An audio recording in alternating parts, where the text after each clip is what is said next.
Hopefully.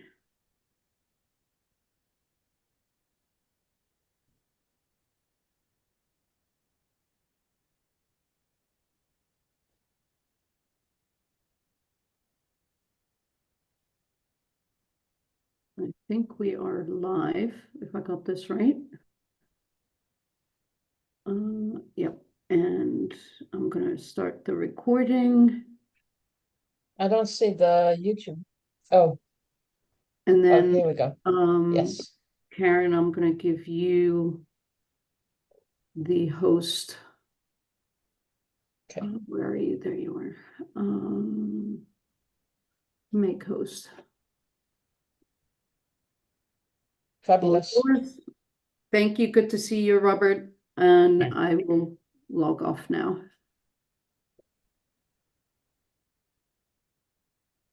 Oh, okay, I'll start recording.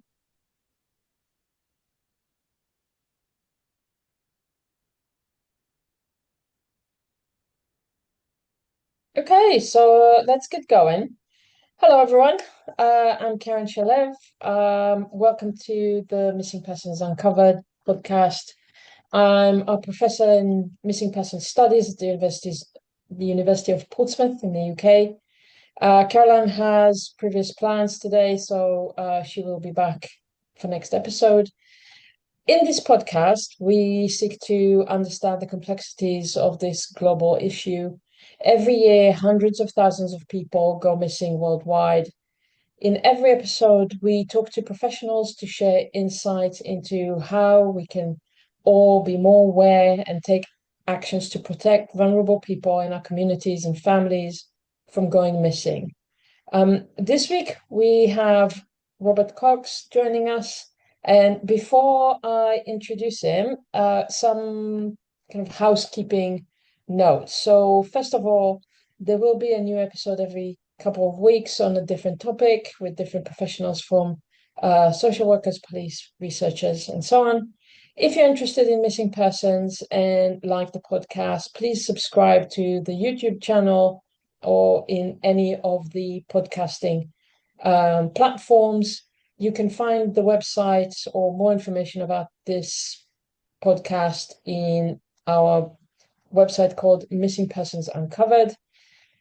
Caroline and I don't provide assistance in specific missing person cases, so please contact your local NGO and your police force if you have any questions or concerns. Feel free to comment or ask questions throughout the live discussion. Please avoid mentioning any specific cases or names, and let's keep it professional. We would love to know where you're tuning in from, so please say hello and where you're at. I'm in the UK, so is Robert, in sweltering heat today. As part of season 4, we are live, and we thought we would start every episode with a quote. So, kind of from our guest to just get us focused and in the mood of things. So, Robert, hello and welcome. Okay. Before we start, if you want to share with us the quote that you chose, or two, I know you have two of them. Well, I'll do one at the end as well. Okay. The quote I have is from Rutu Modan in her book Exit Wounds, and it quite well describes some of the reasons why I got involved in this field, because of the questions that missing people raise.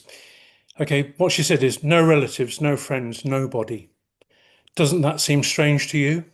Someone disappears and no one gives a damn. Yeah, absolutely. I think a lot of people will have something to say about that. Mm. Do you want to mention the other quote, or are you going to focus on this one?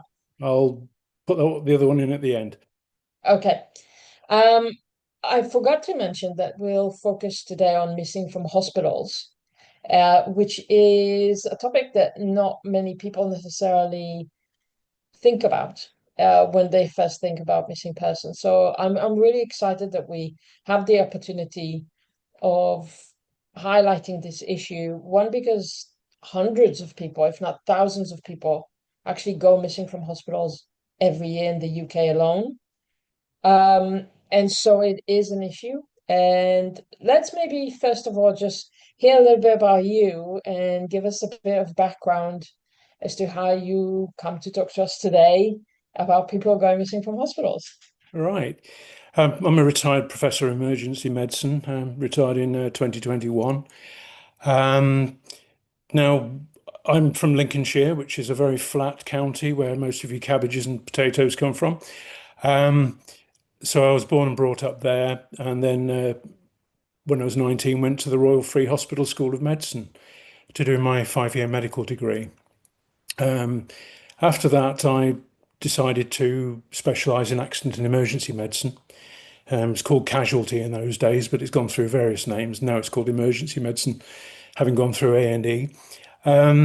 So I did some of that training as a specialist in A&E at the Royal Free Hospital, the old hospital that I trained at. And one of the things that we offered was a mobile medical team to go out to serious accidents for the ambulance service. And fairly soon after I started my first major job as a doctor, I was called out for a person who jumped underneath a London Underground train. Now that continued, and actually I did 4 of those cases in my time as a senior house officer and registrar. And I became quite interested because I found that some of those patients were actually coming from our psychiatric ward at the hospital.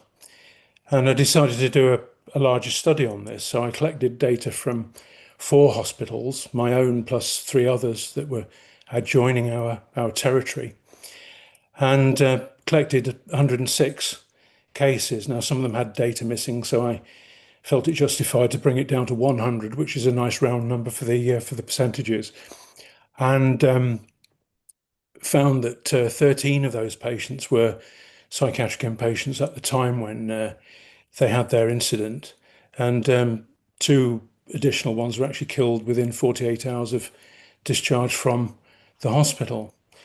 It seemed that this was quite a major problem, really, for many hospitals, and having looked at that in more detail since, it was an interesting topic that I've wondered about and thought about since, and it led to me becoming a volunteer with Locate International.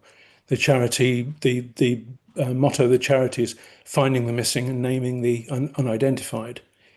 It also happens that out of my 100 cases, there were 2 who've never been identified since then. That's 40 years ago, and it's really sort of stayed with me since then. And I've been very interested in the work of Locate and how they actually approach finding the names of people with missing remains.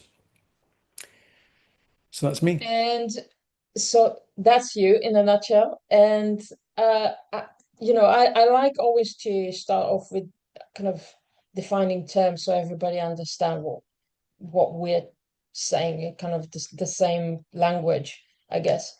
And missing from hospital sounds simple, but when, like anything else to do with missing persons, when you look at terminology, it becomes more complex. So to you, what does that mean, missing from hospitals? That's a very interesting question because different hospitals take a slightly different approach to this in terms of their policies and procedures. There's one certainty, and that's if somebody is not a voluntary patient and they're in hospital under a section of the Mental Health Act, they are actually obliged to stay in the hospital. They don't have any choice in the matter. And sometimes they're held on closed wards where there is some form of security to prevent them from leaving. Much more commonly, we're looking at voluntary patients in hospital. That could be either because of a physical illness or because of a mental illness. And different hospitals have slightly different policies and terminologies and checklists, etc. for that. I'll just give you one from St George's Hospital in London.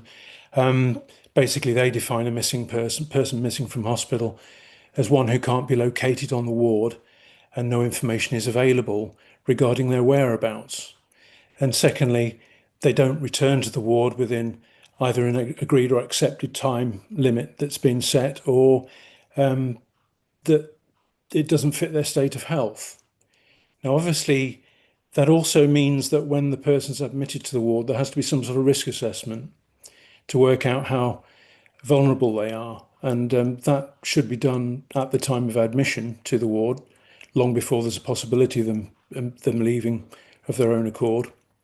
And it needs to be updated as time goes on. I mentioned it could be either a physical or a mental health problem that they're admitted with. Now, obviously, if somebody's got a severe health problem, then they may become worried and indeed depressed during the course of their hospital stay. And that can result in them being just as vulnerable as a person who's suicidal for a mental health reason when they're admitted to hospital. So that's a sort of long-winded answer to a fairly short question. But there's an element there of how vulnerable the person is, and also whether they are compulsory or a voluntary patient. And I think I want to dig in a little bit more to that, because I think part of the clashes that we see between police and the National Health Trust staff sometimes is about nuances. And when you have somebody sectioned, that everybody kind of are in agreement. They need to be there, and if they're not, it's less clear in some other scenarios. So I want to kind of throw some at you and see, where do you think, that there's kind of between the black and the white, there's some gray. So where are you at with those? So, for example, if I'm sitting in A&E, and in A&E there's a very, very long queue, and after I've registered, and after 4 hours of waiting, I decide I had enough and I'm going home. But I don't tell anyone. I'm like, okay, whatever, and walk out the door. Am I missing? Right. Well, assuming that you've been triaged by a nurse when you first Yeah. arrived in the A&E department, the staff should have some idea in general about what sort of complaint you're suffering from. Now, it may or may not be possible from that description to work out if somebody is vulnerable and whether they're at risk.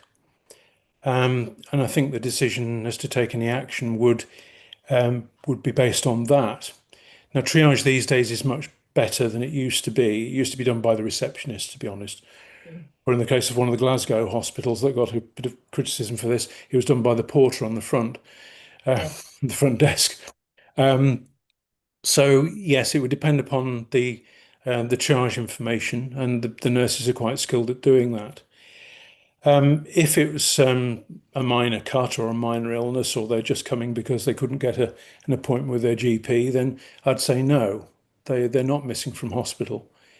Yeah. If it was something a little bit more serious than that, that they were feeling depressed, or having an illness or some sort of reaction to medication, something that would indicate that they were at risk of a worsening of their condition, or because of a mental illness, then I think the NHS would not be able to prevent them from leaving, but it would be a red flag that the nursing staff would try to deal with if they could catch the patient before they left.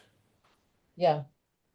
So do we know how many people go missing from hospitals? We do, not from A&E as such. I mean, there are some figures on that, but I mean, there's various terminologies for this. Did not wait. And that was what used to be written on the card, with a great relief. That was one less patient to see. Those days have gone, thank goodness. People don't do that anymore. Or if it's somebody who's a little bit further into the system, they term discharged against medical advice. Now, normally, if they're caught before they go, then they would be asked to sign a form saying that they understand that that's being done at their own risk, and they try to persuade them to stay, but if they don't want to stay, they go. There's no legal reason why the A&E staff can or would stop them from leaving. And in terms of the numbers, Right. Well, in the NHS as a whole, it's all split into countries, as you know. So it comes by different regions. Now, Police Scotland launched over 5,500 investigations into people going missing from NHS facilities over a 4-year period. That was 2019 to 2023. And in England, between April 2018 and March 2019, 3,462 people who were held under the Mental Health Act went missing from hospital, which is quite a large number of people. and again, it's people who we already know are vulnerable and at some level of risk that's already been identified. So let's maybe delve in a little bit more about the reasons why people go missing from hospitals. We touched a little bit about possibilities, but I'm in the middle of a project that looks into this, so it's kind of a bit more fresh in my mind as well, and you've done your research. So maybe you start with some examples of reasons why people would go missing from hospitals or medical facilities, let's say. Okay. I mean, in terms of missing in general, there are probably about 100,000 people, single individuals who go missing annually, but there are a lot more than that because some of them do it on multiple occasions. So Yeah. we're probably going to be adding another 50% to that in terms of the total numbers. You may have some more up-to-date figures than that, but that's what Around 300,000 missing persons reports and about 150,000 people that people, are right? reported Yes, those missing. numbers have gone Yeah. up a little bit since the figures that Yeah. I've had. Well, some older work on this suggested about 1 in 20 of those people will go with an intention of ending their life. I hate to say committing suicide because it sounds like the old days of pre-1961 when, before the Mental Health Act was introduced that decriminalised suicide. It used to be called committing suicide before, but we prefer other terms like taking their own life since then.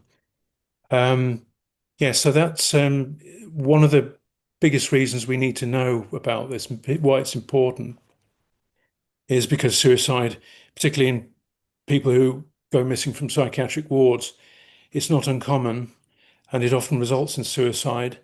And we also know that those suicides happen not far from the hospital and often very quickly after the person has gone. So there's a time pressure there. And one thing in the St George's Hospital going missing protocol is a sense of urgency, and things have to be done within 30 minutes, 1 hour, 2 hours. And one of the things within 30 minutes is reporting the absence to the police if a basic search can't find them. I would say, for example, that there isn't, which I think there should be, national figures released from the NHS to say annually, this is how many people go missing from all NHS establishments, I guess, kind of from any health services, with some indication how many from mental health units, how many from general hospitals, and so on, just so we get a better understanding nationally. At the moment, it doesn't exist. The other thing is, from my experience about people going missing from hospitals, you get people, for example, with addictions, that just are there because something happened. Maybe they were injured physically, or they were brought to a hospital because they were high or drunk, and then come to and just decide to leave, but they're still vulnerable. There's also risk, particularly to people with dementia, that might get confused and leave because they're not stopped. So some hospitals have dealt with it in quite clever ways, that if people are brought to hospitals with suspected dementia or known dementia, and they are in wards, that the wards go in circle. That it's Mm. to leave the ward, you have to have particularly authorized tag or something. But otherwise, people, if they want to walk, which is very good for them, to be able to walk and exercise, it goes in a circle. So they're safe. But things like that, that people have been mindful and actually taken action to accommodate that. Can you think of other examples why people leave? Anything from your experiences? Yes, I mean, you're right about the drugs aspect. In fact, one of the reasons people leave is they may be addicted and also want to go and get a supply of drugs from outside the hospital. Um, it's something depends on, it depends on what they're admitted with and whether that is declared or recognised when they first go into hospital. There are a number of reasons for wanting to go, but maybe the commonest is because they have a suicidal intent when they're first admitted to hospital. And there are less locked wards these days, for very good reasons. Often the wards are mixed, voluntary patients and compulsorily held patients under a section of the Mental Health Act. And, it often seems unfair to the voluntary patients that they are actually kept in that place. So I think having enough beds to do both is a good idea, but also some means of knowing, when people are around and when they're not. It's very interesting, actually. Back in history, part of my medical school psychiatric attachment was to Friam Barnet Hospital, which is a very big old psychiatric hospital in Southgate in North London. And the idea then, in the days when there weren't any very effective drugs for most mental health problems, was that first of all, people would be admitted to the hospital, and then they'd be rehabilitated to pavilions. And the hospital had a farm as well, where people would go and work. So the patients had quite a lot of freedom actually to move around, dependent upon their stage of recovery. And one of the problems nowadays is that if somebody gets better in hospital, and the bed is required, they are discharged sometimes prematurely and sometimes before community assistance is available for them. So that's one thing we shouldn't be doing. But making hospital interesting could be something that you know could be done, giving enough activities to make sure people actually are engaged with the hospital rather than wanting to leave. Um, Another area that I think, or reasons why people are reported missing from hospitals or in relation to hospitals is, and with mental health units, is, for example, if people are allowed to go on leave, if they are sectioned but allowed to go and visit family. And we've seen in some of the cases that we analyzed that they don't come back, or they go even on a cigarette break, right? They go outside to smoke cigarette, walk off, the security don't see them, they don't come back very quickly, and the police are then called. I think one of the things that lead to maybe tension with police is where is the cutoff between the responsibility of the medical facility and at what point do you make the call to the police? So some situations are obviously very clear. If somebody is threatening to kill themselves and a nurse turned their back because they tended to another patient, and when they come back 5 minutes later that patient is gone, clearly that Mm. is easy to say this is obviously a high risk situation, we need to call that. But other cases, do the hospital have responsibility to search within the hospital first? To what's the expectation, I guess, from staff in medical facilities before making a call to the police? Absolutely, they have to have a look around in the hospital on adjoining wards, in corridors nearby. Um, an expanding search to see if the person has left, maybe gone to the hospital shop. There can be any number of reasons why somebody leaves the ward with or without permission. It's usually the ones without permission who are spotted as being missing, obviously. But yes, there is a conflict there because the police, in a way, are only really obliged to look at issues that are happening in a public place.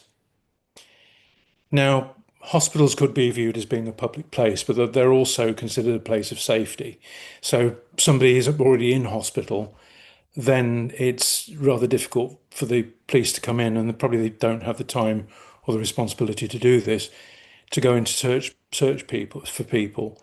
That the NHS staff would be perfectly able to do because they know the layout of the hospital through working there. Mm. But there is something I would like to go on to a little bit later on about responsibilities of the police and of the NHS staff, because that's become very important recently. So please expand on that, because I think that's a really good point for us to Yeah. kind of highlight. The thing is,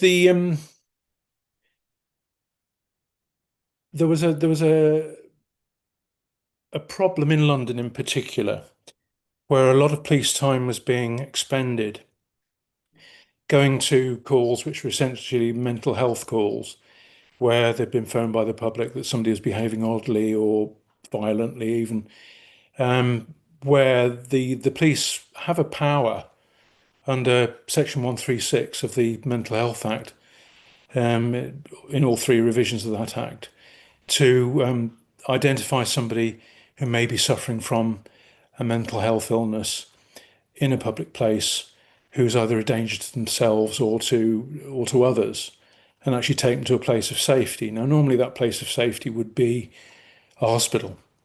If they are in any way uncontrollable, it could be to a police cell.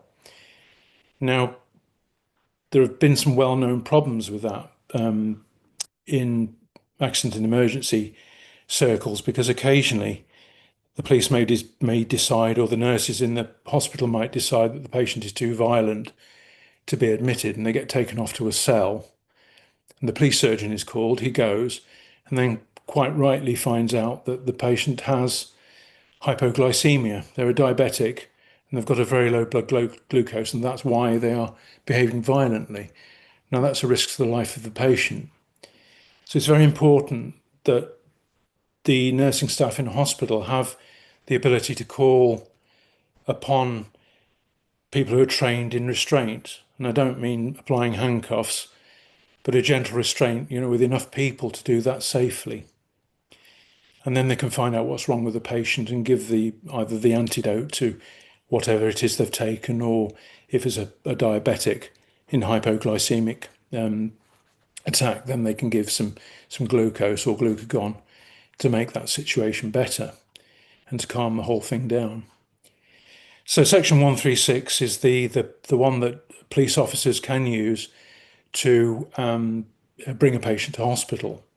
Now, the problem in London was that thousands of man-hours were being expended by the police in sitting with the patients in the waiting room, waiting for a mental health professional to come and assess them. And the Metropolitan Police Commissioner in 2023 decided that basically enough was enough. And he wanted to try something out, which Humberside had tried out, Humberside Police, called Right Person, Right Care, or Right Care, Right Person, sorry, where they would try to get the person seen by a mental health professional first, or at an early stage. And so in Humberside, that meant having a mental health care professional available to make an assessment.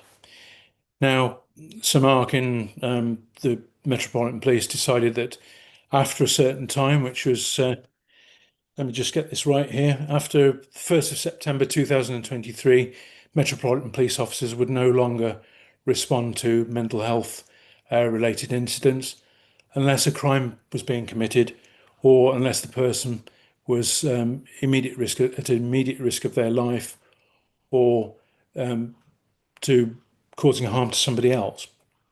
And basically, he dropped that one on everybody, and then the National Health Service had to decide how to respond upon it.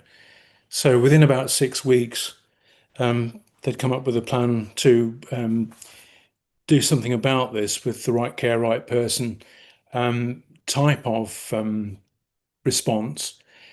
And the London Ambulance Service instituted 6 mental health joint response cards, where a 999 call would be diverted to ambulance control. Ambulance control would decide whether that was appropriate for the health service or for the police, and the call would be handled accordingly with a rapid response car from the London Ambulance Service or by asking the police to attend after the call handler had taken the details of the person.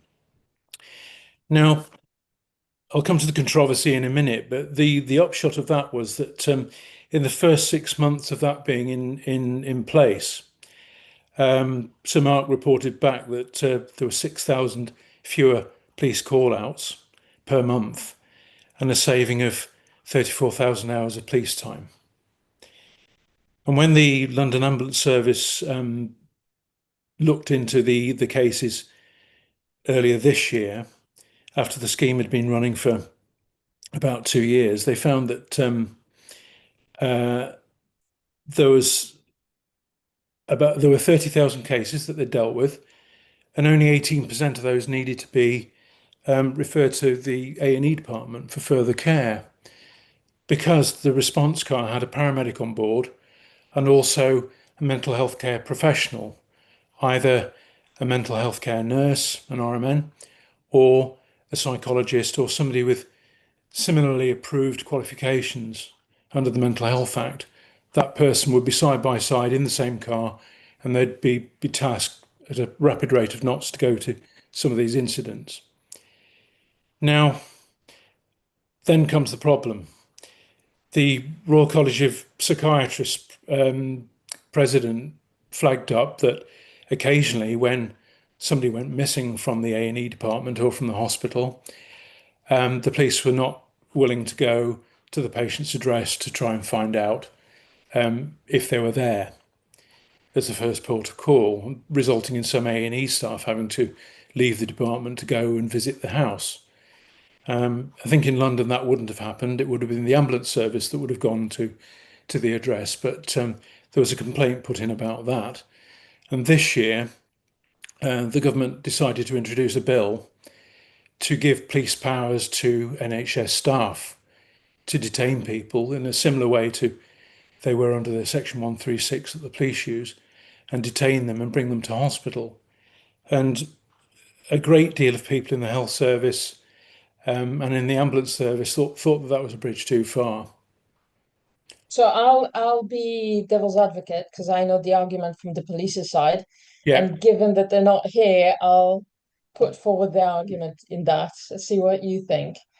One of the argument was about this is that they and let's put aside the issue about manpower and budget and resources, because both the NHS and police are under a lot of pressure. But what they were saying was there's no point in criminalizing people in sending police. It could be really distressing for people from different situations, particularly if there's mental health issue involved, if a police car shows up. And that can just aggravate a situation that actually the right response would be a mental health professional that can de-escalate, properly assess what is going on and the needed course of action, because police officers are not trained in that, nor should they be. And that expecting that from them is in a way a step too far in that direction. So the argument that they put forward is if somebody leaves the hospital and they're not sectioned, they haven't said I'm going to kill myself, or any of those really red flags where we already know they said they'll respond. The argument that they put forward was, but they're not missing. The odds are they went home, right? So if I'm fed up about being in hospital and I decided, you know what, I don't want to wait, Yeah. or I'm entitled by law, even if I'm in a bit of a state and even if I'm drunk, I don't want to wait. I'm going home. I'm allowed to, even if it's not in my best interest, unless I'm at risk to my life, right? Then why should police be called? Because if the NHS staff would make the call, be it ambulance or the hospital, to home, to my mobile phone, to see where I'm at, to establish my whereabouts. Until that point, I'm not missing, which is why I kind of try to establish the definition, because at what point would that person be missing? When we have tried to find them, or when we go to call their names and they're not there, right? Where is that line in a way? And then whose responsibility is it to check? So what do you think about that kind of Well, I mean, conversation, I guess, I'd or agree argument? with most of what you said there. I mean, the tightening up of protocols in NHS hospitals should actually put that as a checklist of things that they should do. Now, for NHS staff to leave the hospital and go and find out whether somebody's at home or whatever, roaming around trying to find them, then that's probably not appropriate. But the ambulance service could probably help out with that. There is a problem with giving healthcare staff what are in effect police powers, because they would then be seen as probably by ethnic minority groups and also some other vulnerable people as being no better than the police. Mm. And that's something that has raised its ugly head in the past. With back in 2011, there were riots in London, and ambulance service staff were assaulted. Bricks were thrown at ambulances. Way back in 1985, when there were riots in Broadwater Farm, quite violent riots, there was a silly situation where an ambulance gave some police officers a ride back to the hospital, and it was filmed where the back of the ambulance was opened and police officers came out, which was a bit of a Yeah. you can understand what sort of issue that would have caused with the general Yes. public. So yes, I mean, I think, I mean, the bodies that were involved in these objections were not really looking at the results of what the London Ambulance Service and the Metropolitan Police had done and the scale of what they had achieved. Now, of course, with new procedures, there are always going to be some hiccups, and one or two bad decisions may be made along the way, but it doesn't detract from the results. And it's not just a case of manpower and budgets. I'd encourage everybody, if they want to know about how this system works, is to watch a documentary called Ambulance.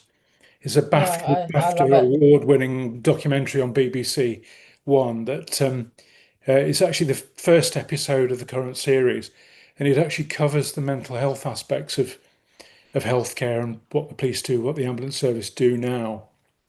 And to be honest, it's pretty impressive.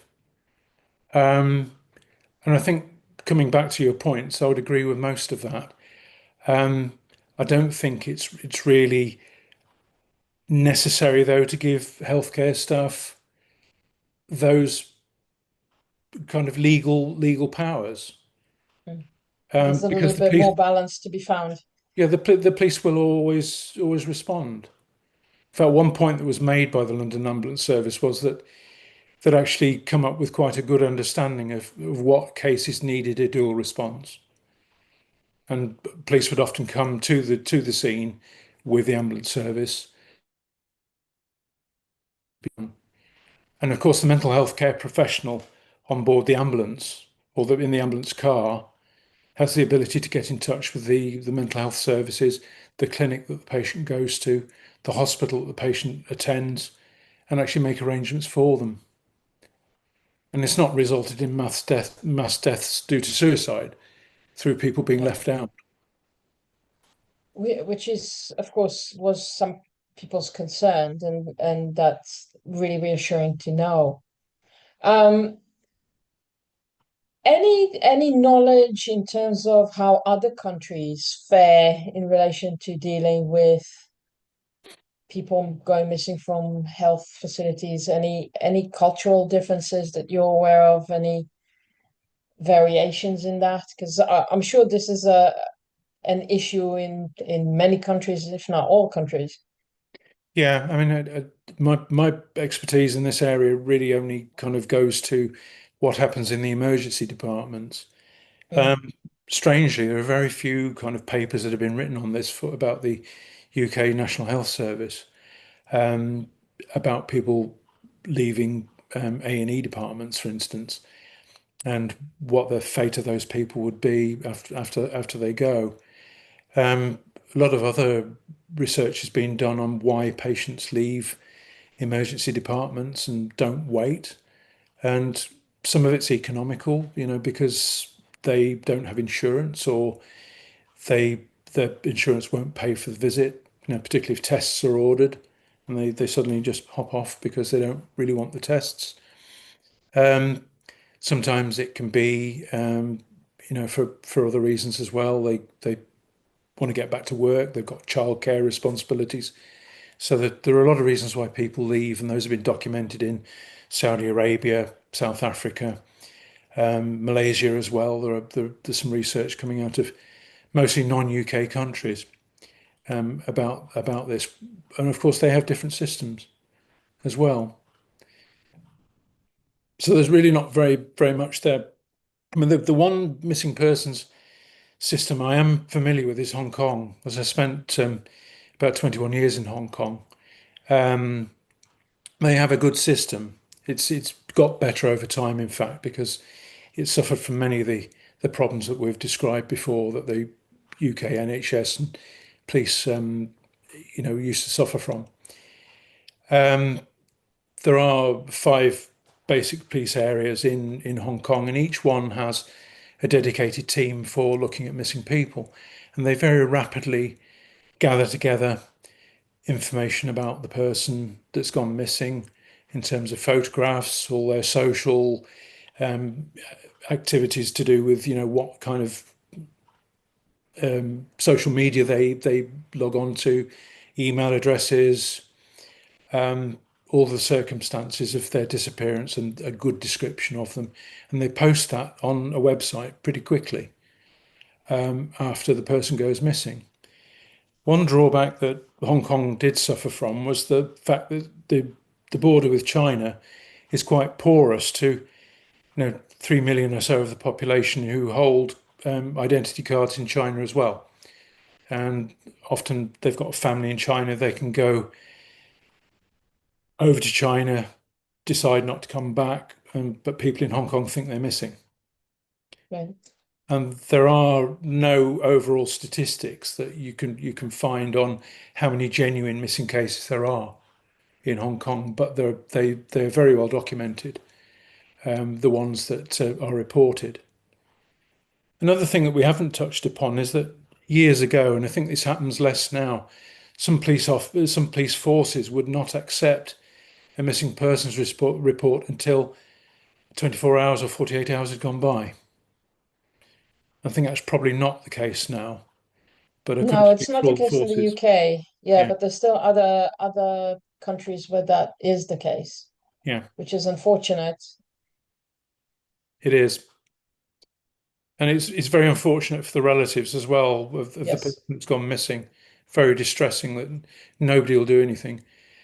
Yeah. And as we mentioned earlier, in terms of mental health problems, if the person is going to take their own life, then that could happen very quickly after their disappearance. I did a project with my colleague Francis Pakes quite a long time ago about a particular type of case that I would like to highlight because I don't think people are aware of it and talk about it. It's called Come to Notice. Have you heard of them? Come to notice? Yeah, No. no. No. So it's people who show up in health facilities, normally general hospitals, and they do that up and down the country, but use aliases. Mm. So they will present with real or imagined complaints. Sometimes they have suffered quite serious injuries, for example, due to assaults and so on, robberies. A lot of them suffer from mental health and quite serious mental health conditions and live fairly transient lifestyle. But the unique thing about them is because they show up to different establishments with different identities that they present themselves with, uh, hospitals don't recognize necessarily the link within an area that it is a person who's actually extremely vulnerable. Because by the time that that person is attended to, they often leave. And so they're registered as missing, but then a few days pass or several weeks pass, and they might present themselves in a completely different area or to a different hospital, and that hospital is not caught on to that.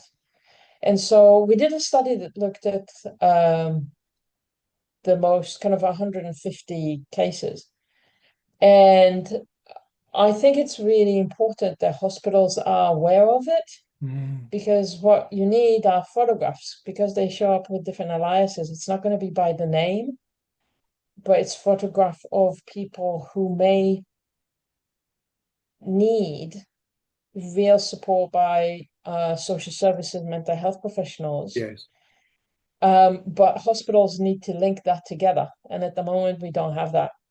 No. So information about those individuals at the moment might be reported to the National Crime Agency, and they log those cases. So the law enforcement, it's not police, but law enforcement agency does that on a national level.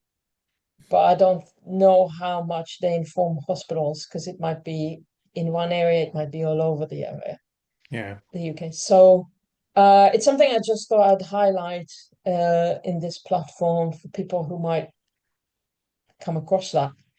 As That's PTSD. really interesting because there's something that we've been aware of for decades in emergency medicine of a similar thing where people turn up claiming to have renal colic or painful conditions where they need or they claim to need opiates Right.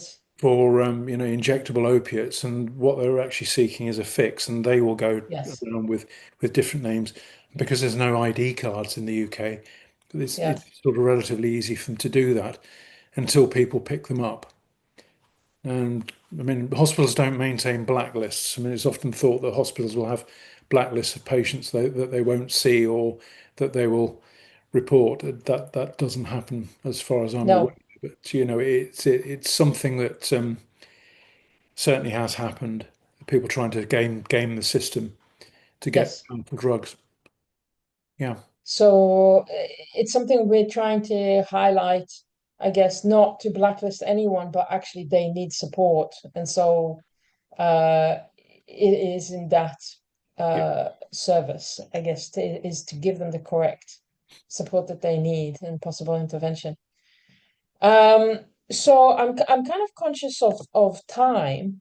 Um, do you have any examples of any interventions that have been successful in terms of prevention or intervention with people who go missing from hospitals? Yeah. I don't think there's anything to do with the A&E aspects, but certainly the bit that we covered about the London Ambulance Service and the Metropolitan Police, that's the standout one, I think. In terms of preventing people leaving hospitals, there is some liability on hospitals if somebody goes and they don't actually take the right measures. And certain hospitals have actually got themselves into a great deal of trouble trying to argue that they weren't responsible and they hadn't actually done anything for 3 hours after the person had gone missing. I mean, hopefully that's something that doesn't happen anymore. But I think there seems to be a plethora of different protocols that you can find on the internet for different NHS trusts that where they've really thought about this, and you know, the different wording, different documents, but actually they contain the same important basics in there that the staff of the trust will be taught and that they will follow, hopefully. So yes, I mean there's a number of things that have gone well with this, but equally, you know, people do still leave, and that sense of urgency, I think, is something that is the most important thing. I mean, if you can catch somebody before they harm themselves or worse, by actually recognising that they're gone and mounting a search involving the police or the health service or the ambulance service or whatever else, search of the hospital, that is one of the key things, and I think that has probably improved a little bit. The other thing that has improved as well is the terminology that people use. I mean, one thing that I found when I was at the Royal Free as a junior doctor was that we had a lot of homeless people coming in regularly. Probably we knew them better and they knew us better than anybody else in the world that they had available to them.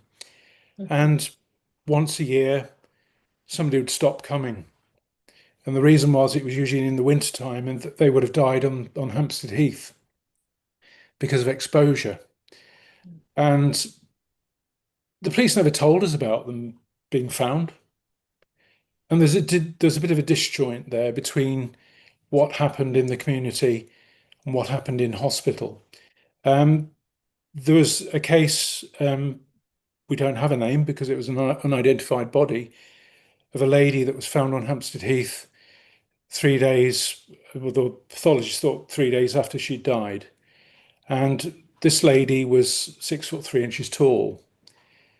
Nobody talked to the A&E staff. Nobody talked to the local refugees. They didn't really go around asking who this lady, or they recognised a lady that was actually quite a standout, really, because of her height and the fact she was wearing mostly men's clothes. But there was a lot of stuff in the reports from a lot of missing people and also from unidentified remains, where you know, terms such as vagrant and sleeping rough, tramp, fortunately not was a term that was used very often, but things that would indicate that this person probably, you know, they wouldn't give much time to try and find out who they were. That has changed over the years, and I think that's something that you know, we wouldn't expect to see. Well, I hope we wouldn't anyway.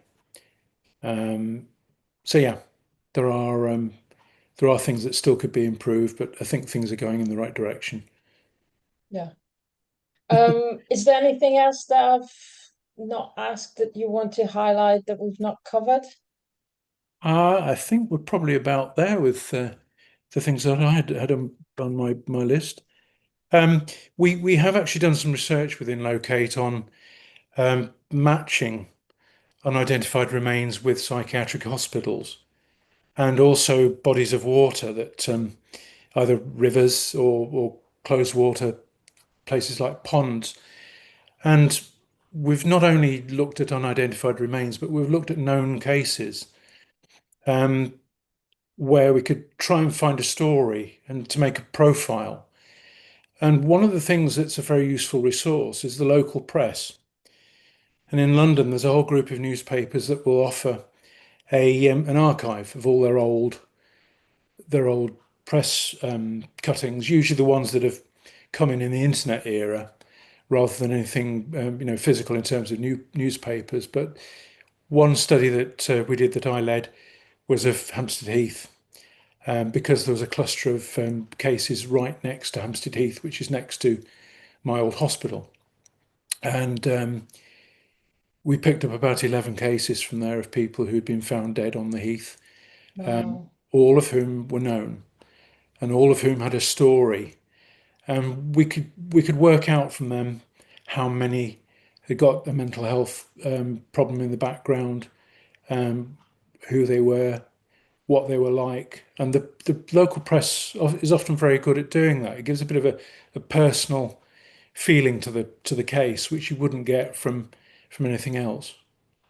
And we're developing that with other bodies of water as well. So a lot of these things on Hampstead Heath involved the bathing ponds, in terms of drownings.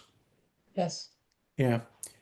So yeah, that's involved in the that's the sort of research that we're doing, geolocation of places and people, and the missing as well. I have one last So, quote. yes, Yes. please. Was there anything else you'd like to cover? No, I think we will end with that. Just let's see what the quote is. The quote is from Kat Ellis from her book Harrow Lake. It's a very short one. They stopped looking. Everyone stops looking. Yeah. Thankfully, not everyone. Thankfully, I Not everyone. know we live in an area that yeah, in an era that sometimes there are people that continue to keep looking. And that's what Yeah, Locate does. And that's why we have 200 great volunteers who are very engaged with this, and missing people as well. absolutely. Yep. So thank you very much. It's Pleasure. been really interesting conversation. I'll just kind of close it if that's okay. If you'd like to find out more about our work or any resources we mentioned in the show, you can go to missingpersonsuncovered.com. In the next few days, we'll upload some of the documents that Robert mentioned, that I mentioned as well, that you can read more. If you have any questions that you think we can answer about, or thoughts about the topics that you would like us to discuss, please contact us through the website. If you'd like any specific information or need help, please reach out to your local police department or national charity. If you enjoyed the episode today, please tell people about it. Don't forget to subscribe. Any listeners listening through the podcast platforms, please leave us a comment or like us on the podcast. I'm Karen Shalev. Thank you, Robert. Thanks for listening, and join us for the next episode. Thank you very much.